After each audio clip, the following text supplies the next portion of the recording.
반갑습니다. 여기는 충북 진천에 있는 하남복지마을 스튜디오입니다. 성경통독 가이드 통성경학교 시작하기 전에 잠시 기도하겠습니다. 하나님 감사합니다. 오늘도 우리에게 복되고 좋은 날 하루게 주셔서 무엇보다도 진리의 말씀, 생명의 말씀, 하나님 말씀을 또 읽으며 들으며 하나님의 마음을 깨달을 수 있는 귀한 시간 주셨으니 감사합니다. 성령의 감동으로 기록된 성경이니만큼 이 시간에도 성령이 서성되셔서 우리에게 가르치고 깨닫게 하시고 믿음이 더 견고케 하시며 순종하여 주님을 기쁘시게 한 하나님의 사람들이 되게 도와주옵소서. 세종을 주께 부탁드리옵고 구주 예수님의 존귀한 이름으로 기도 올리옵나이다. 아멘. 여러분 항상 우리가 기억해야 할 것은 바로 이 표지판 잘 기억하시면 좋겠습니다. 자, 이 기독교를 표시하는 상징, 초대교회 기독교 표시하는 상징이 바로 물고기, 헬라어로 익두스, 예수 그리스도는 하나님의 아들이요 우리 구원자가 되신다. 그래서 이런 기독교 상징 물고기 위에다가 구약의 세틀에 모세 오경 왕경 500년 그래서 7권 그리고 중간서 400년과 신약에 와서 사도금서 사도행전 30년 공동서신 9권 이렇게 여러분들이 그림을 그려가면서 한번 또 외워서 그림도 그려보시고 설명 가시면 도움이 되겠습니다. 그리고 이제 오늘부터는 통성경 길라잡이 상과 입 애국과 민족에 대해서 살펴보도록 하겠습니다. 왜 애국인가요? 입 애국인가요? 그건 바로 출애굽에 대해서는 우리가 많이 들었습니다만은 출애굽이 있으면 입 애국이 있지 않겠습니까? 그래서 특별히 통성경 길라잡이에서는 요셉으로 말미암아 바로 아브라함의 후손들이 이집트에 들어가서 거기서 민족을 이루게 된 역사를 공부하게 되는 것입니다. 그래서 우리는 이미 창세기를 공부하면서 창세기를 크게 두 부분으로 나눈다고 이야기하셨지 않습니까? 첫 번째 창세기 1장에서 11장까지는 4대 사건, 창조, 타락, 홍수, 그리고 바벨탑 사건, 그리고 12장에서 마지막 50장까지를 4대 족장으로 설명합니다. 아브라함, 이삭, 야곱, 요셉.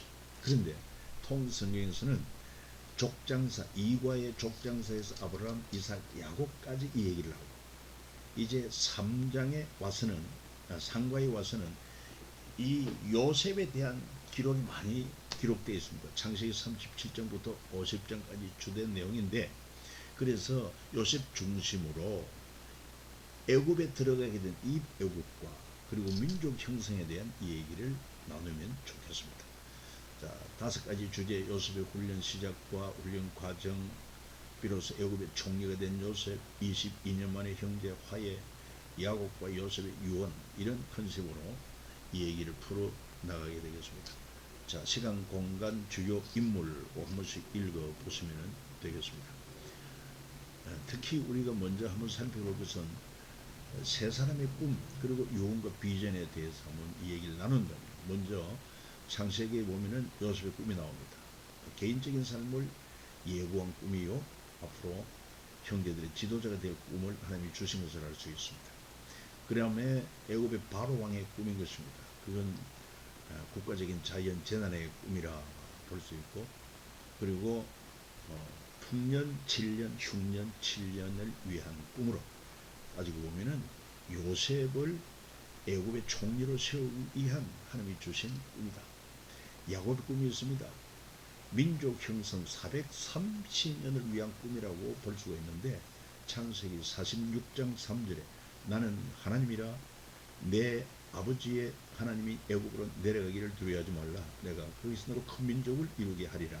이렇게 설명하고 있습니다. 뭐 개인 꿈보다는 또 나라의 꿈 그리고 민족의 꿈 더 크다고 볼 수가 있겠죠. 궁극적으로 하나님께서 모든 꿈을 주신 것은 바로 하나님의 나라를 이루어가는 그런 비전을 심어주기 위한 것이다 하는 것입니다. 자, 그래서 37장에 보면은 요셉의 이야기로 시작되는데, 요셉은 아버지 야곱이 사랑했던 아내 라헬의 소생으로 특별히 다른 형제들에 비해서 사랑했습니다. 그럴만도 하죠. 그래서 요셉에게는 아버지가 편애했고, 아울러 또한 값비싼 채색 옷을 지어 입혔다. 그렇게 설명하고 있습니다. 채색 옷. 그 채색 옷이 얼마나 비싼가? 이것을 풀이한 걸 보면요, 로마 황제만 입을 수 있는 보라색 옷이었다. 로마 귀족들은 자주색 옷을 입었다. 평민들은 흰색 옷을 즐겨 입었고, 그래서 성경에 나오는 자주장서 루디아는 귀족들을 상대로 옷감을 파는 유행이 있을 것이다. 이런 짐작을 우리가 할 수가 있습니다.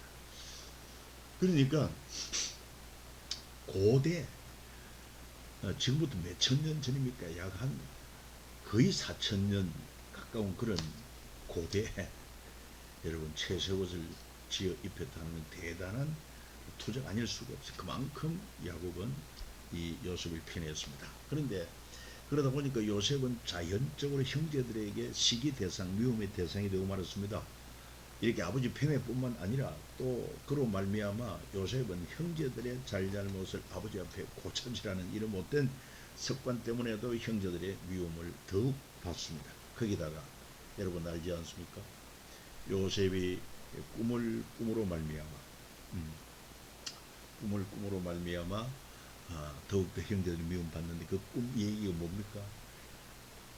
형제들과 함께 곡식단을 먹는데 자기 곡식단은 이를 쓰고 나머지 형제 11단은 자기를 향해 절하더라.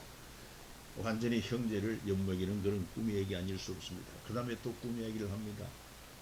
자, 해와 달과 별이 자기를 향해 절하고, 그리고 11별들도 자기를 향해 절하더라. 아버지는 기가 막혀서 이놈아 어찌 에비와 에미가 내게 절할 수 있겠느냐 그랬지만은 그 얘기를 마음에 두었더라. 형제들은 더더욱더 요셉을 미워하게 됩니다. 그 결과가 어떻게 됩니까? 그 결과 이 요셉이 목축하는 형들에게 심부름을 보냅니다. 그때 형제들이 요셉이 가까이 오는 것을 보고, 야, 저기 꿈꾸는 자가 온다. 우리가 오늘 저를 죽였어. 그의 꿈이 어떻게 이루어지는지 보자. 그래가지고 결국은 요셉은 어떻게 됩니까? 형제들에게 미움받아가지고 깊은 구덩이에 던져져서 그냥 두면은 뭐 자연적으로 죽을 수밖에 없는 그런 형편에 놓이고 말았던 것을 알 수 있습니다. 그때 루벤이 그러다가 이제 유다가 제안을 하죠. 그래도 우리 형제가 아니냐? 그냥 저렇게 죽게 할 필요까지 있겠느냐? 차라리 애굽의 종으로 파는 것이 어떠냐? 형제들이 거기에 동의를 해가지고 결국 요셉은 형제들의 미움을 받고, 그래서 애굽의 종으로 팔려가게 된 것을 우리가 알 수가 있습니다. 자, 애굽의 종으로 팔려갔는데 그러면 요셉은 어떻게 되었을까요? 요셉은 너무나도 기가 막힌 환경에 처할 수밖에 없었습니다. 그래서 어떻게 보면은 어찌 이럴 수가 있을까? 어떻게 형제들이 이렇게 할 수가 있을까? 또 하나님이 살아계시면 어떻게 내게 이럴 수가 있을까? 등등 여러 가지로 불평이 되고 원망이 될 수 있지만은, 그러나 성경에 보면은요, 요셉은 어떤 상황에서도 하나님을 원망하거나 형제들을 원망한 것이 나오지를 않습니다. 왜 그랬을까요? 왜 그랬을까요? 그는 살아계신 하나님에 대한 믿음, 그리고 또한 하나님의 약속에 대한 경고와 믿음이 있기 때문에 그런 환경을 극복할 수 있었다는 것을 알 수 있습니다. 자, 잠언서 16장 9절 같이 한번 읽어봅니다. 사람이 마음으로 자기의 길을 계획할지라도 그의 걸음을 인도하시는 이는 여호와시니라. 여러분 아멘이십니까? 실로 그렇습니다. 저도 간증할 것이 많습니다. 여러분도 아마 간증이 될 수 있을 것입니다. 그래서 이것을 우리가 종합적으로 정리한다고 하면, 실로 하나님은 연출가요 세상은 무대며 사람은 배우다, 이렇게 볼 수 있어요. 그래서 우리는 어떤 역을 맡든지, 배우로서 어떤 역을 맡든지 하나님의 뜻을 따라, 연출가 되신 하나님의 뜻을 따라 믿음으로 잘 순종하면은 현재 배우의 지위가 어떠하든지 어떤 역을 맡았든지 관계없이 연출자의 뜻대로만 잘 순종하며 복되고 즐거운 인생이 될 수 있다. 그래서 요셉도 이러한 믿음을 가지고 하나님을 경외하고 순종함으로 본사의 긍정과 적극적인 삶을 살 수가 있었다고 하는 것입니다. 이 매우 중요한 것입니다. 요셉에게 만일 이런 믿음이 없었다고 하면은 그는 청소년 시절에 애굽의 종으로 팔려가서 인생을 자포자기하고 아니면 뭐 자기라도 했을 것입니다. 어찌 아버지의 총애를 받던 자리에서 이렇게 한 순간에 남의 집에 종이 될 수 있단 말인가. 앞으로 자유인이 될 수 있는 그런 희망이 보이지도 않습니다. 그럼에도 불구하고 그런 환경을 여러분 감당할 수 있었던 것이 바로 뭐라고 했습니까? 살아계신 하나님에 대한 확신, 그리고 하나님이 주신 약속에 대한 확신, 반드시 하나님은 살아계셔서 내게 주신 꿈 그대로 이루어 주실 것이다. 이 믿음이 그래서 파워가 있는 것입니다. 믿음이 세상을 이기는 것입니다. 믿음이 중요합니다. 그래서 요셉은 세 학교를 다녔다고 볼 수 있습니다. 첫 번째 가정학교, 패밀리 스쿨입니다. 17살 때까지 아버지 야곱으로부터 신앙 교육을 잘 받고 배웠던 것입니다. 그래서 오늘 우리도 패밀리 스쿨이 중요한 것입니다. 이 통성경학교를 통해서 여러분 배우고 아이들에게 이 얘기를 하는 것입니다. 여러분 한과 우리가 진행을 하지 않습니까? 나름대로 여러분들이 이 아이에게 내가 설명한다면 이야기한다면 뭘 이야기할까 이렇게 줄거리를 좀 잡아가지고 되든 안 되든 한번 시도를 해보십시오. 시간도 꼭 뭐 길게 할 필요도 없습니다. 여러분 나름대로 여러분 방식으로 그렇게 계속함으로 말미암아 아이들에게 말할 수 없는 그런 하나님의 역사가 나타나게 되는 것입니다. 믿음으로 하십시오. 그 다음에 보디발 가정학교입니다. 이 애굽의 보디발의 집에 종으로 팔려 왔지만은 그러나 하나님의 섭리는 이 장차 요셉을 지도자로 큰 인물로 쓰기 위해서 그 보디발 집에서 실물 경제 교육을 받게 하신 걸 알 수 있습니다. 무슨 말이냐면은 요셉이 하나님 살아계신 그 약속을 믿기 때문에 종으로 팔려왔지만은 그는 우울해하지 않습니다. 자질하지 않습니다. 긍정적입니다. 적극적입니다. 민첩합니다. 주인의 눈에 띄었습니다. 가정충부가 되었습니다. 가정 재반 살림을 맡아서 실물 경제 교육을 한 10여 년 동안 하게 된 것입니다. 17살 때 종으로 팔려와서 한 10여 년 동안 그렇게 살았어요. 그리고 그 다음에는 이 말이 되겠습니까만 감옥 학교를 또 수료하게 됩니다. 여러분 우리가 잘 아는 것처럼 요셉이 준수합니다. 그리고 민첩합니다. 그러니까 이 보디발의 아내가 추파를 던지고 나와 통치마다 유혹하지 않습니까? 그러나 요셉은 내가 어찌 큰 악을 행하여 하나님 앞에 덕지하리오 그렇게 외치고는 도망을 칩니다. 그때 보디발의 아내가 요셉 하면서 그의 옷을 붙잡았을 때 겉옷을 뺏기고 도망을 갔습니다. 그러니까 얼마나 수치심에 괴롭겠습니까? 부끄럽겠습니까? 자존심 상하지 않겠습니까? 자기 남편이 이제 퇴근하고 집으로 돌아왔을 때 고자질을 했습니다. 당신이 싸운 히브리족 그 요셉이 아무도 없는 사이에 나를 범하려고 했다가 내가 큰 소리를 외치니까 도망하면서 내가 겉옷을 이렇게 뺏겨놨다. 복원했다. 이게 실제적인 증거. 그래가지고 결국은 요셉은 보디발의 집에 있는 시위대 뜰에 갇히게 되는 것을 알 수가 있습니다. 사실 좀 성경 재미있게 풀이한다고 하면은 보디발은 설마 요셉이 한 것이겠느냐? 당신의 잘못이지, 당신의 유혹한 거지. 아마 이렇게도 짐작했을 것입니다. 그러나 보디발은 그렇게 표현하지는 않았지만 그래서 종이 자기 아내를 범하려고 했던 건 바로 사형감인 것입니다. 얼마든지 주인은 종을 생사 여탈권을 가지고 있습니다. 그럼에도 불구하고 요셉을 애굽 감옥에 가두게 된 것은 그만큼 요셉에 대한 신뢰가 있었다 하는 것도 우리가 기억할 수 있습니다. 그래서 그 감옥에서 뭘 배우느냐? 정치, 행정 이 교육을 받게 되는 것을 알 수 있습니다. 30세가 되기 전까지 약 한 4여 년 정도를 이렇게 보게 됩니다. 그것이 예수 누구를 만납니까? 아니 먼저 역시 요셉은 환경이 바뀌어서 감옥으로 갔습니다만은 그러나 사람을 원망하지 않습니다. 하나님을 원망하지 않습니다. 여기에도 하나님의 놀라운 섭리가 있을 것이다. 선한 섭리가 있을 것이다. 그래 역시 하나님의 연출과 나는 배웁니다. 하나님께서 내게 제수의 역을 맡겨주셔서 나는 제수의 역으로 우리 연출과 마음이 쏙 들도록 나는 그렇게 순종하겠습니다. 그런 자세로요. 그 감옥 생활을 성실하게 수행을 합니다.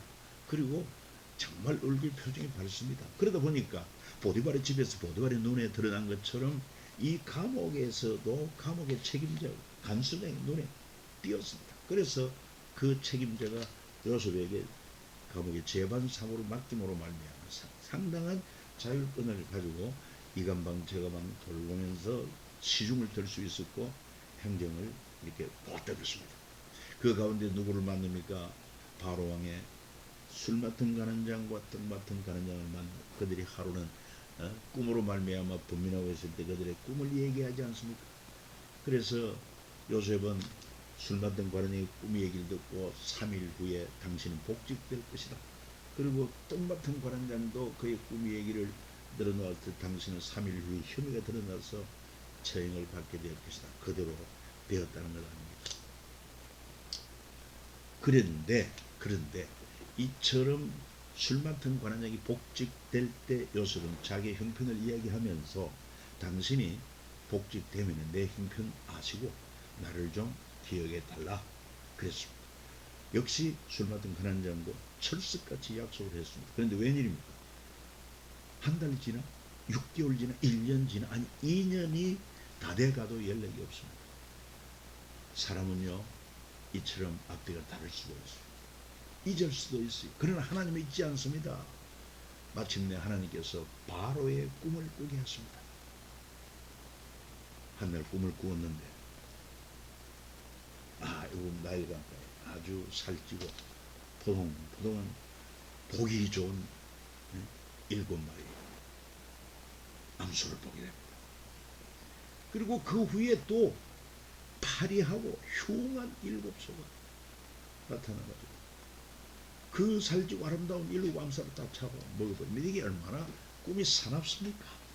그래서 애굽의 그 유명한 인재들 얼마나 많습니까? 불러서 이게 무슨 뜻이냐 해석을 하려 뭐가 시원하게 해석하는 사람이 없습니다. 그때 왕의 옆에서 술 시중을 드는 술 맡은 관원장이 비로소 2년 전 시위대 뜰에서 바로 자기들의 꿈을 해몽해준 요셉을 기억하게 합니다. 왜 이제서야 기억하게 합니까? 그때 요셉의 나이는 만 30이 되는 해입니다. 왜 그러냐? 중동 지역에는 적어도 관직에 오를 수 있는 나이가 만 30 이상이 되어야 되는 것입니다. 여러분 놀라운 사실 아닙니까? 그래가지고 이 요셉을 추천합니다. 그러니까 뭐 바로 옥문이 열리고 요셉은 왕 앞에 서게 되는 것입니다. 그래서 그가 말합니다. 바로의 꿈은 하나입니다. 하나님이 하실 일을 바로에게 보이신 것입니다. 그래서 앞으로 7년 동안 풍년이 오고 그 후에 전혀 풍년을 기억하지 못할 만큼 무서운 7년 풍년이 오는데 그때 곡식 관리를 잘해야 나라가 살고 백성이 살 수 있습니다. 그 말을 듣고 바로가 뭐라고 말합니까? 이와 같이 읽으십니다. 이와 같이 하나님의 영에 감동된 사람을 우리가 어찌 찾을 수 있으려 하고 요셉에게 말합니다. 하나님이 모든 것을 네게 보이셨으니 너와 같이 명철하고 지혜 있는 자가 없도다. 내가 너를 애굽 온 땅의 총리가 되게 하노라. 할렐루야. 완전히 인생의 대반전이 일어나게 된 것입니다. 사람은 상상할 수 없어도요 하나님은 상상할 수 없는 일을 하십니다. 여러분 또 한 가지 우리 여기서 기억해야 될 것은 지금 현재 우리는요 정보 지식의 시대에 살고 있으면서 치열한 국제 경쟁사회에 살고 있습니다. 과거 농경 사회를 3000년으로 보고 그 다음에 산업화 사회를 300년, 정보화 사회를 30년, 그리고 그 다음에 꿈의 사회, 꿈의 시대라고 할 수 있는 인공지능 시대 한 3년 정도. 그리고는 하루가 다르게 새로운 기술이, 새로운 지식이 정보가 쏟아져 나오고 있습니다. 누가 좋은 정보를 또 바른 지식을 소유하고 활용하는 데 따라서 경쟁력이 되는데 여러분 정말 우리는 이 아주 급변하는 이런 정보의 변화에 대해서 우리가 다 이해도 못하고 넘어갑니다. 얼마나 치열한 경쟁인지 모릅니다. 여러분 보십시오. 과거에는 큰 공장을 세워서 산업화 시대에는 공장을 가동합니다. 굴뚝에 연기가 나와야 됩니다. 거대한 공장을 지어야 합니다. 많은 사람을 고용해야 합니다. 그런데요, 요즘은 공장이 필요 없습니다. 인터넷을 가지고 공장 없는, 또 생산품이 없는 그러한 정보를 생산함으로 말미암아 세계의 1등가는 기업들이 되는 것을 볼 수 있어요. 구글이 그렇습니다. 페이스북이 그렇습니다.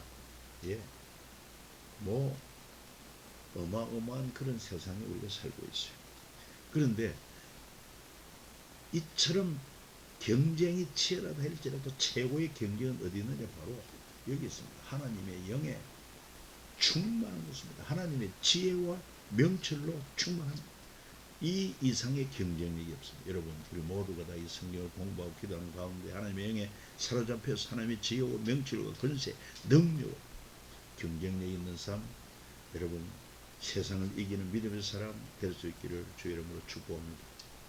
그래서 요셉은 대안을 제시하지요. 7년 동안 풍년들의 소출의 5분의 1을 거두어서 각 성읍에 분산하고 저장하고 새로운 공직 체계를 확립하면은 좋을 것입니다. 그래서 이제 총리가 되고 애굽 권력의 핵심이 되는 것입니다. 애굽의 14년 국가 비상사태를 선포하고, 그리고 총리로서 검사슬 목에 걸고 인장반지에 세마포 옷을 주고 왕이 타는 버금술의 브레이드를 통한 총리 등급 퍼포먼스를 행하게 되는 것을 알 수 있습니다. 참 극적인 변화입니다. 그리고 그 이름도 요셉에서 사브낫 바네아로 애굽식 이름으로 개명하고 애굽 제사장 딸과 혼인하여 노예에서 그리고는 애굽의 2인자가 되는 그런 계급의 신분 상승이 주어진 것입니다. 그 요셉의 토지법, 5분의 1 토지법은 5분의 4는 개인이 소유, 5분의 1은 나라에 상납하라 이것인데, 2000년 후 로마의 초대 황제 옥타비아누스 때까지 이 5분의 1 토지법이 시행됐다고 하니 그 얼마나 탁월한 토지법인다는 것을 알 수가 있습니다. 자, 그리고는 이제 흉년이 지속됩니다. 7년 풍년이 지나고 애굽으로 요셉으로 말미암아 곡식 관리를 잘하고, 그리고 진짜 그 예고한 대로 여러분 7년 풍년이 시작되었습니다. 만약에 이 요셉이 바로의 꿈을 해몽했고 7년 풍년이 7년 흉년이 온다고 했는데 풍년이 8년째 계속됐다고 하면 요셉은 다시 감옥으로 가든지 죽임을 당해서 할 것입니다. 그러나 하나님이 요셉을 위하여 구속을 위해 주신 꿈 반드시 그대로 이루어졌습니다. 자, 그래서 흉년이 든지 2년 지나고 보니까 애굽뿐만 아니라 애굽 근동에 있는 모든 나라들도 다 먹을 양식이 떨어져서 곡식을 구하러 애굽으로 옵니다. 애굽에 오면 곡식이 있다. 그래서 여러분, 가나안 땅에 살고 있던 그의 형제들도 이 양식을 구하기 위하여 여러분 10명이 아버지의 보냄받아서 애굽에 왔습니다. 요셉은 그들이 자기 형제인들 단번에 알아보았습니다만은 그 형제들은 애굽의 총리가 된 요셉을 전혀 알아볼 수가 없었습니다. 몇 년 만에 만남입니까? 22년 만에 형제 만남이 이루어집니다. 22년. 왜 22년일까요? 요셉이 17살에 형제를 미움받아 애굽의 종으로 팔려 갔습니다. 그리고 그가 30세가 되어서, 그러니까 13년 지나서 총리가 되고, 총리가 된 지 7년 풍년 지나고 2년 흉년차에 들었으면 9년 차입니다.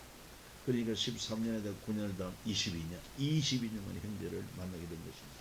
요셉의 심정이 어떠할까요? 과거의 저들의 행위를 생각하면은 복수를 해야지. 그러나 요셉은 그렇지를 않습니다. 우선 형제들의 그동안 자기에게 행한 과거 잘못에 대한 어떤 반성이 있는가, 회개가 있는가 테스트를 합니다. 1차적으로요, 곡식을 사러 야곱의 10명의 아들들에게 너희는 정탐꾼이다, 양식을 구하러 왔다는 그런 명목을 가지고 애굽을 정탐하러 왔다. 깜짝 놀랍니다. 아닙니다. 절대로 우리는 정탐꾼이 아니고 한 아버지의 아들 형제로서 모두 12에 있었는데 하나는 없어졌고, 그리고 막내는 아버지가 애지중지해서 집에 남아있고, 우리 10명이 곡식을 사러 왔습니다. 아니다. 너희는 정탐꾼이야. 정말 너희가 너희 말이 사실로 하면은 너희 형제 중에 한 사람 시몬을 붙들어 억류를 시키고 너희들이 말한 막내 베냐민을 함께 데려오면은 내가 너희를 인정하겠다. 그래가지고 저들이 양식을 가지고 가나안 땅에 가서 아비에게 이 얘기를 합니다. 그 아버지가 야곱이 이 얘기를 듣고는 이놈들 이제 내 아들 요셉도 죽고 이제는 내 아들 베냐민까지 죽게 하는 거야. 처음에는 완강하게 그거. 그러나 결국은 야곱도 결단은 내가 자식을 잃게 되면 잃으리로다. 여러분, 내 자식이 아니요 하나님의 자식인 하나님의 소유입니다. 그래서 2차 베냐민을 동행하고 애굽에 내려옵니다. 그때 요셉은 또 어떻게 합니까? 그 형제들 자루에다가 곡식을 잔뜩 담고 돈도 넣고 곡식값은 도로 넣어주고, 그리고는 이 요셉의 은잔도 숨겨 넣었습니다. 그리고는 저들이 이제 기쁘게 집으로 돌아가는데 이 요셉이 수하에 사람을 보내가지고 저들 속에 누군가 내 은잔을 훔친 자가 있다. 짐 조사를 하고 끌고 오더라. 아이고 가다가 수도하고 저들은 한사코 맹세합니다. 절대로 우리가 주인의 은잔을 훔친 일이 없습니다. 짐을 조사해보면 알 것이 아닙니다. 그런데 웬일입니까? 짐이 그 은잔이 누구에게서 나오는가? 베냐민에게서 그 은잔이. 그래서 그들 말했거든요. 누구에게서 나오더니 그는 주인의 종이 될 것입니다. 큰일 났습니다. 그때 유다가 났습니다. 유다가 뭐라고 말합니까? 총리님, 주인이 있어요. 이 베냐민은 우리 아버지 야곱이 생명같이 아끼는 아들입니다. 이 아들을 데려가지 못하고 애굽의 종이 된다고 하면 아버지는 슬피 울며 엄으로 내려가야 할 것입니다. 그러니 그 아들은 보내주고 베냐민은 보내주고 내가 대신 종이 되겠습니다. 유다의 희생. 그래서 이제 요셉이 형제들 불러서 만찬을 준비하고 드디어 자기를 드러냅니다. 여러분, 나는 당신들이 애굽에 판 요셉입니다. 아이고, 형제들이 얼마나 놀랐겠습니까? 그때 저들이 얼마나 두렵겠습니까? 그래서 나를 애굽에 팔았다고 두려워하나 한탄하지 마십시오. 나를 이곳에 보낸 자는 여러분들이 아니고 하나님이십니다. 여러분과 여러분의 후손을 구하기 위하여 나를 먼저 이 땅에 보내셨으니 나를 이곳에 보낸 자는 하나님이십니다. 여러분, 이처럼요, 하나님께서 범사를 작정하고 인도하는 것을 믿으면은 오히려 그 형제들에 대해서 용서할 수 있는 마음이 생기고 불쌍히 여기는 마음이 생길 수 있어요. 왜? 당신들은 그런 험악한 역을 맡은, 우리 인생은 배우라고 그랬는데 하나님이 연출가라고 그랬는데 어찌하다가 당신은 그런 악역을 맡아서 안 됐습니다. 얼마든지 이해하고 여러분 용서할 수 있습니다. 넓은 마음을 가질 수 있습니다. 혹시 여러분 주변에 이런 자가 없습니까? 여러분들 괴롭게 하고 손해를 끼치고 속이고 이런 자가 없습니까? 우연이 아닙니다. 그것도 모두 하나님의 작정 속에 이루어지는 줄 알고 그들을 불쌍히 여기십시오. 어찌하여 당신은 그렇게 악역을 맡았소? 그러나 하나님께서 나를 향한 작정은 따지고 보면 선하고 복된 작정입니다. 우리 한번 그렇게 고백해 봅시다. 하나님께서 나를 향하신 작정은 선하고 복된 줄 믿습니다. 2023년도도 뭐 때로는 고난 역경도 있겠지만 결과적으로 합력의 선을 이룰 것이고, 그리하여 나를 향하신 2023년도 나를 향한 하나님의 작정은 참으로 선하고 복된 작정인 줄 믿습니다. 여러분도 그렇게 믿으시길 바랍니다. 자, 그래서 아주 극적인 그런 장면에 이 성구를 한번 더 소개를 합니다. 요셉의 형들이 이르되 내게로 가까이 오소서. 여인이 이르되 나는 당신들의 요셉이니 당신들의 애굽의 판자라. 당신들이 나를 이곳에 팔았다고 해서 근심하지 마소서. 한탄하지 마소서. 하나님이 생명을 구원하시려고 나를 당신들보다 먼저 보내셨나이다. 하나님이 큰 구원으로 당신들의 생명을 보존하고 당신들의 후손을 세상에 두시려고 나를 당신들보다 먼저 보내셨나니. 같이 읽어요. 그런즉 나를 이리로 보낸 이는 당신들이 아니요 하나님이시라. 하나님이 나를 바로에게 아버지로 삼으시고 그 온 집의 주로 삼으시며 애굽 온 땅의 통치자로 삼으셨나이다. 이 정도 되면 이제 뭐 세상에 원수 될 자가 없어요. 여러분 품을 수 있습니다. 우리 예수님도 자기를 십자가에 못 박는 그 군병들을 향해 아버지 저들을 용서해달라. 저들이 하나님을 알지 못합니다. 자, 그런데 창세기 37장 이후에 38장에 유독 요셉에 관한 얘기 아닌 느닷없는 유다 얘기 나옵니다. 이게 웬일입니까? 37장 그냥 38장 빼고 쭉 50장까지 이어지면은 요셉 중심으로 스토리가 이어지는데 왜 38장에 느닷없이 유다 얘기 나오느냐? 유다 그는 자기 동생 요셉을 애굽에 팝시다 해가지고 요셉을 종으로 팔아넘긴 아마 주동자라고도 볼 수 있습니다. 또 왜 그는 가나안 여인과 혼인을 했고 두 아들 엘 오난을 낳았습니다만 다 죽고 맙니다. 그리고 나중에는 그 며느리 다말이 참 창녀로 가정에서 시아버지와 동침하게 되고 쌍둥이 베레스와 세라를 낳게 됩니다. 그 이후 이 아버지 야곱을 설득하여 베냐민을 애굽에 데려가게 된 것을 알 수 있습니다. 그렇지 않습니까? 예.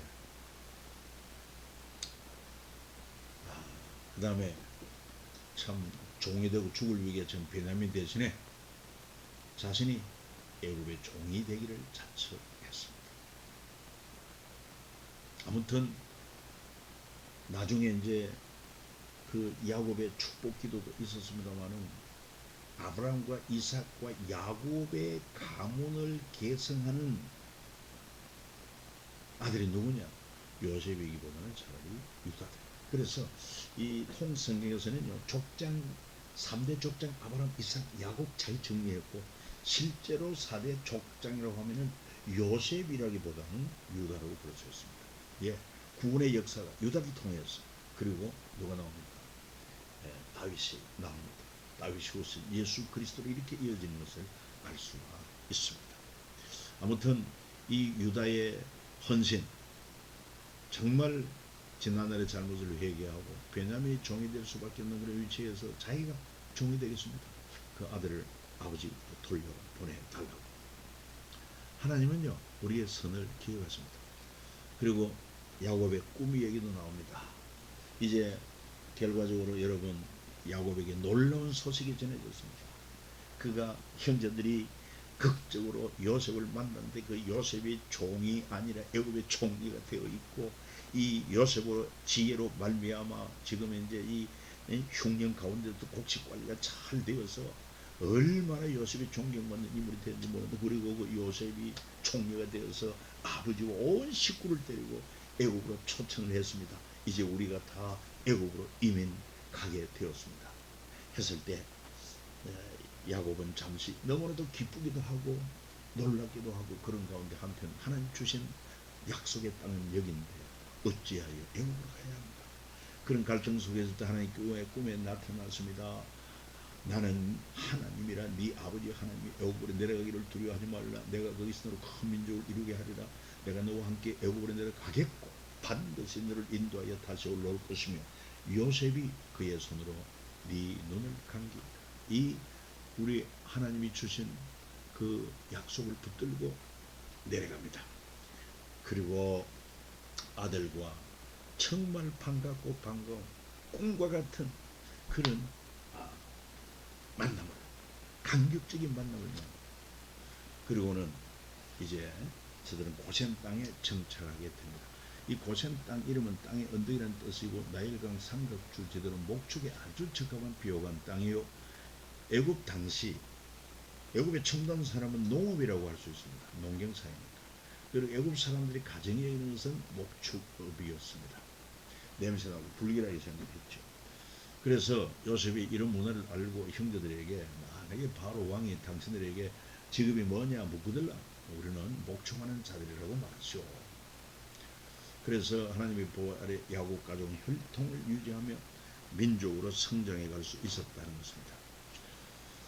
자, 그러면서 유언이 나오는데 요셉도 유언을 하게 됩니다만은 유언이라고 하는 죽음에 이르러 남기는 말입니다.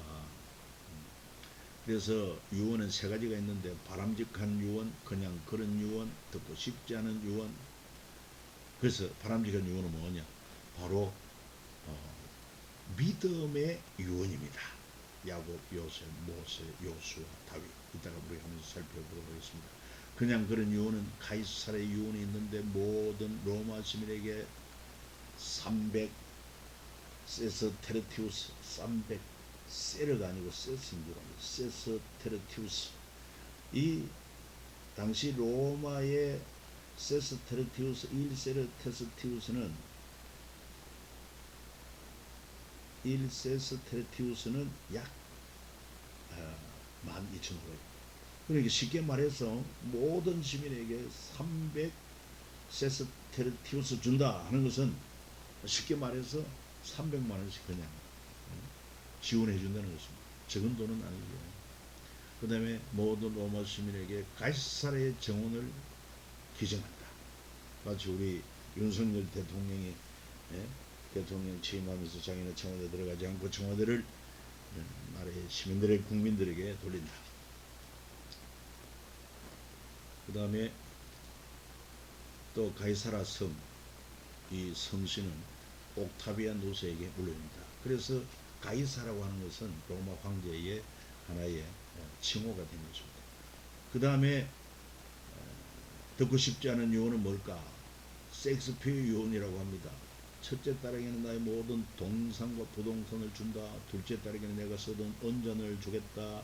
아내에게는 두 번째로 좋은 침대를 준다.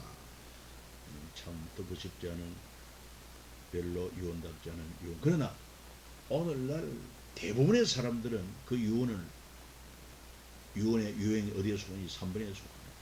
여러분의 유언은 어디에 속합니까? 그래서 이번 주 한 주 동안에는 나의 유언 이렇게 해서 한번 여러분 메모해 보시기를 바랍니다. 그래서 나름대로 우리 단톡에 올려주면 너무 고맙고 감사한 일이고 저도 한번 올리겠습니다. 그래서 같이 공유를 한번 하고 이거는 반드시 해야 될 그런 과정은 아닙니다만은 자원해서 해주시면 우리 서로에게 참 도움이 되겠다고 생각합니다. 자, 여기서 보면은 특별히 49장 29절에 그가 그들에게 명하이르되 내가 내 조상들에게로 돌아가느니 나를 해산 에보는 밭에 있는 굴에 우리 선조와 함께 장사하라. 야곱입니다. 또 50장에 가면은 요셉이 그 형제들에게 나는 죽을 것이나 하나님이 당신들을 돌보시고 당신들이 땅에서 인도에 내서 아브라함과 이삭과 야곱에게 맹세하신 땅에 이렇게 하시리라 하고 그러면서 당신들은 여기서 나갈 때 내 해골도 메고 올라가겠다 하라. 다 하나님이 주신 약속의 땅을 사모하는 그런 유언을 남긴 것을 알 수 있습니다. 그래서 우리도 땅에 어떤 소망을 두고 땅에 어떤 것으로 그것이 아니라 우리의 본향은 저 천국 하늘이다. 그 소망을 가지고 믿음으로 살고 믿음의 유언을 남겨야 될 것입니다. 신명기 33장 1절에는 모세가 죽기 전에 축복하면서 남긴 그런 유언이라고도 할 수 있습니다. 이스라엘아 너는 행복한 사람이라도 여호와의 구 너가 저던 백성이 누구냐? 그는 너를 돕는 방패신 네 영광의 가르시로다. 네 대적이 내게 목격하느니 네가 그들의 높은 곳을 밟으리로다. 여호수아는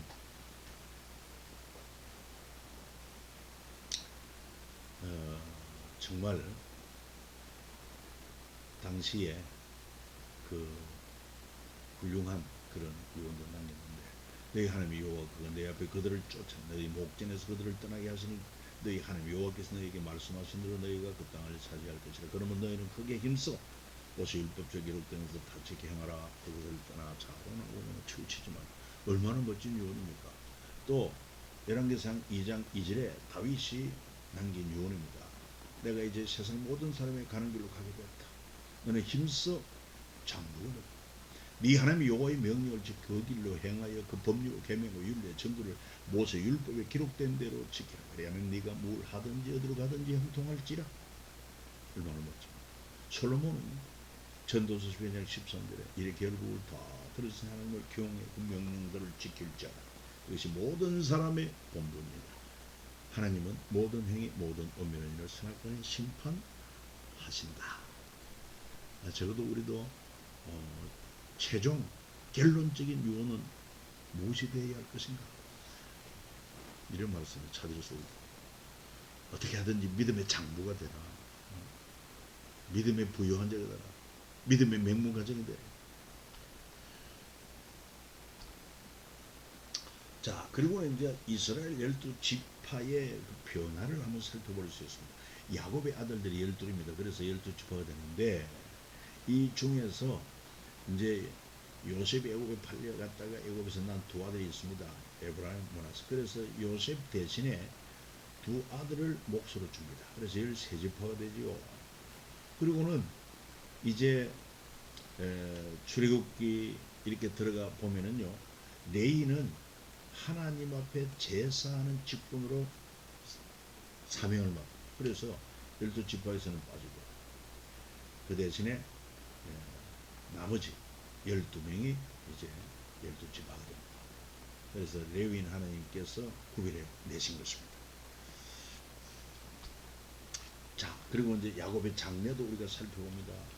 야곱의 장례는 출애굽의 예행 연습과 같다.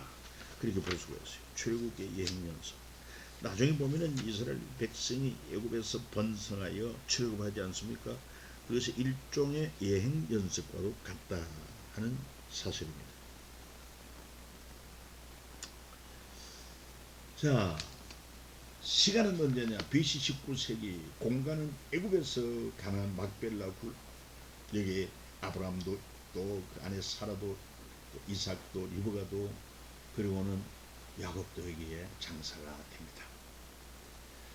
야곱의 장례 행렬은 장례 집행 애굽의 국장으로서 40일 동안 그 시신을 잘 건조를 시킵니다. 그리고 향재를 넣고 미라, 유명한 애굽의 미라 유명하지 않습니까? 70일간 애도 기간입니다. 장례위원들은 바로의 모든 신하와 바로의 원로들, 애굽 땅의 모든 원로들입니다. 그리고 요셉의 온 집, 그의 형제들, 그의 아버지의 식솔들, 어린이 가축들만 남기고 이 가나안 애굽에서 부엘세바라 장례 행렬이 이어졌던 것을 우리가 알 수 있는데, 이건 나중에 이제 이스라엘 백성 애굽에서 이렇게 이런 경로를 통해서 출애굽하는 그런 예행 연습과 같았다 하는 것입니다. 여러분 긴 시간 수고 많았습니다. 우선 여러분 주어진 그 교재를 충분히 잘 읽으시고 또 이 동영상 강의 영상을 참고하시고 이렇게 함으로 나름대로 정리된 것을 우리 아이들에게 한 번쯤 이렇게 얘기하는 시간을 가지면 참 좋을 것입니다. 또 그런 실제적으로 한번 실습을 해보고 느낀 것도 단톡방에 올려주면 너무너무 감사했습니다. 살롬.